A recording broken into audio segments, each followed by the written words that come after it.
Yes, so there are two major trials that were published in the New England Journal of Medicine this year. They examined different regimens. So one regimen is the regimen I just mentioned with ledipasvir and sofosbuvir, which is produced using a NS5A inhibitor and an NS5B polymerase inhibitor. And I'll talk about that in a minute. The other regimen includes a 3 direct-acting antiviral agent combination with ribavirin. And a landmark study called the Turquoise-2 study enrolled entirely cirrhotic patients. And many of the patients had evidence of portal hypertension. So platelet counts were a little bit lower, synthetic function was a little bit lower. And in this study of entirely cirrhotic patients, both treatment naive and treatment experienced, 92% of patients treated for 12 weeks achieved a cure, and 96% of patients treated for 24 weeks achieved a cure.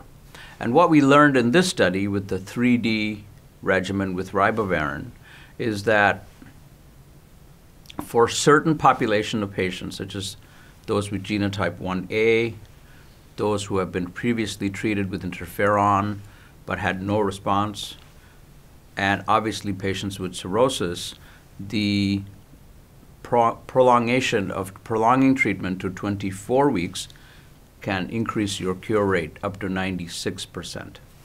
Similarly, with the other regimen of ledipasvir sofosbuvir, even in patients who were previously treated with protease inhibitors, such as boceprevir and telaprevir, and did not achieve a cure, and had cirrhosis, prolonging the treatment to 24 weeks was associated with a cure in well over 90+% of patients, approaching 95% to almost 100%, whereas patients treated for 12 weeks had a cure rate closer to 86 or 88%.